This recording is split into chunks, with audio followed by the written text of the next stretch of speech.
নিশুতি রাতের সেই বৃষ্টি। আকাশটা দুপুর থেকেই থমথমে হয়েছিল। মেদিনীপুরের এক প্রত্যন্ত গ্রাম নীলপুর। সেখানে শহর থেকে নিজের পৈতৃক ভিটে দেখতে এসেছিল অনিমেষ। পুরনো আমলের বিশাল জমিদার বাড়ি, চুনকাম খসে পড়া দেওয়াল, আর চারদিকে ঘন জঙ্গল। সন্ধ্যা নামতেই শুরু হলো অঝোর ধারায় বৃষ্টি। টিনের চালে বৃষ্টির শব্দ যেন এক অদ্ভুত সুর তৈরি করছিল। গ্রামের মানুষ বলে, এই বৃষ্টির রাতে নাকি পুরনো জমিদার বাড়ির অতৃপ্ত আত্মাগুলো জেগে ওঠে। অনিমেষ এসব বিশ্বাস করত না, কিন্তু ওই দিন রাতে যা ঘটল। অন্ধকারের হাতছানি।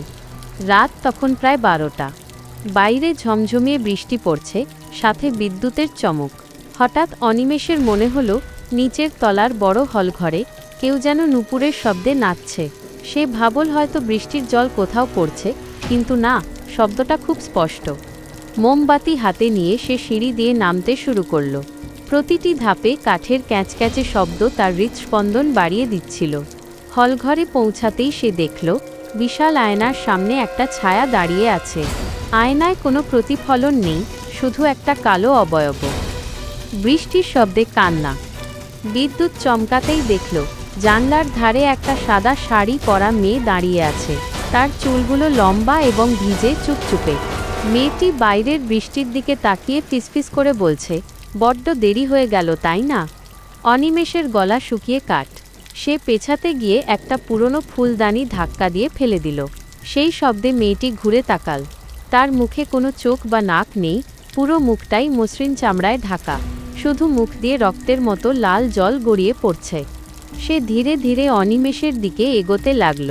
বৃষ্টির শব্দ হঠাৎ করে বেড়ে গেল, যেন হাজার হাজার মানুষ একসাথে আর্তনাদ করছে। মেঝের ওপর দিয়ে মেয়েটির ভেজা পায়ের ছাপ পড়তে শুরু করল। এক বিভীষিকাময় শেষ। অনিমেষ ভয়ে দৌড়ে নিজের ঘরে গিয়ে দরজা বন্ধ করে দিল। কিন্তু বৃষ্টির ছাঁট জানলা দিয়ে ঘরের ভেতর আসছিল। হঠাৎ সে অনুভব করল, তার ঘাড়ের কাছে কেউ ঠান্ডা নিঃশ্বাস ফেলছে।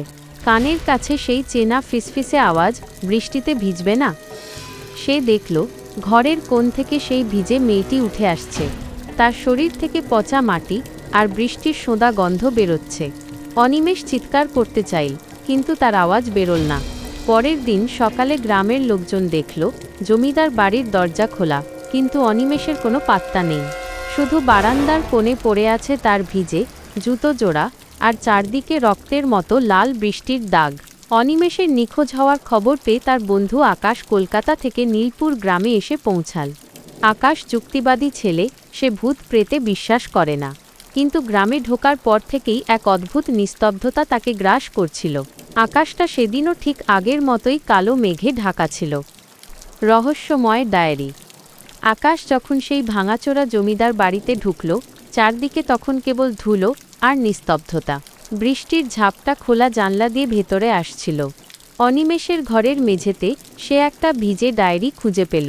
শেষ পাতায় কাঁপা কাঁপা হাতে লেখা ছিল, বৃষ্টির ফোঁটাগুলো আসলে জল নয়, ওগুলো কান্নার শব্দ। আয়নার ভেতর থেকে ও ডাকছে, আমি আর ফিরতে পারবো না। হঠাৎ দরজার পেছনে একটা খিলখিল হাসির শব্দ শোনা গেল। আকাশ ঘুরে তাকালো, কিন্তু কেউ নেই।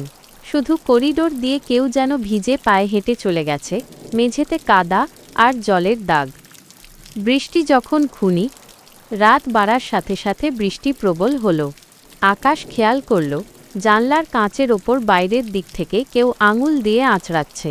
সে জানলার কাছে যেতেই বিদ্যুৎ চমকাল। সেই ক্ষণিক আলোয় সে দেখল, জানলার ওপারে কোনো মানুষ নেই, আছে অগুনতি বিভৎস হাত, যা কাঁচটা ভাঙার চেষ্টা করছে। হঠাৎ নিচের তলা থেকে অনিমেষের গলার আওয়াজ এল, তারা চিহ্ন আকাশ। নিচে আয়, খুব মজা হচ্ছে এখানে। আকাশ টর্চ নিয়ে দৌড়ে নিচে গেল। হলের সেই বিশাল আয়নাটার সামনে গিয়ে সে থমকে দাঁড়াল। আয়নার ভেতরে সে দেখল অনিমেষ দাঁড়িয়ে আছে, কিন্তু তার গায়ের চামড়া ফ্যাকাশে সাদা এবং চোখ দুটো সম্পূর্ণ কালো। অনিমেষ আয়নার ভেতর থেকে হাত বাড়িয়ে আকাশকে ডাকছে। আয়নার ওপারে। হঠাৎ আকাশ অনুভব করল, তার পায়ের তলার মেঝেটা যেন নরম হয়ে যাচ্ছে। নিচের কার্পেট থেকে রক্তমাখা বৃষ্টির জল উপচে পড়ছে। সেই সাদা শাড়ি পরা মুখহীন মেয়েটি এবার সিঁড়ির ওপর আবির্ভূত হল। তার হাতে একটা পুরনো জং ধরা কাঁচি। সে অদ্ভুত গলায় গেয়ে উঠল, বৃষ্টি এল রে, রক্ত ঝরল রে। আকাশ ঘর থেকে পালানোর চেষ্টা করল, কিন্তু দেখল জমিদার বাড়ির সব দরজা অদৃশ্য হয়ে গেছে। দেওয়ালগুলো দিয়ে জল নয়, বরং ঘন কালো চুল বেরিয়ে আসছে। অনিমেষের ছায়াটা আয়না থেকে বেরিয়ে এসে আকাশের কাঁধে হাত রাখল। আকাশ দেখল অনিমেষের হাতের আঙুলগুলো বরফের মতো ঠান্ডা এবং লম্বা হয়ে গেছে। অনিমেষ ফিসফিস করে বলল, এখন থেকে আমরা দুজনে মিলে এই বৃষ্টির গান শুনব। পরের দিন সকালে বৃষ্টি থামল, আকাশ পরিষ্কার হল। গ্রামের মানুষ দেখল জমিদার বাড়ির আয়নাটা চুরমার হয়ে মেঝেতে পড়ে আছে, আর সেই ভাঙা কাঁচের টুকরোগুলোর ওপর আকাশের চশমাটা পড়ে আছে। কিন্তু আকাশ বা অনিমেষ কাউকেই আর কোনোদিন দেখা যায়নি। গল্পটা কেমন লাগলো?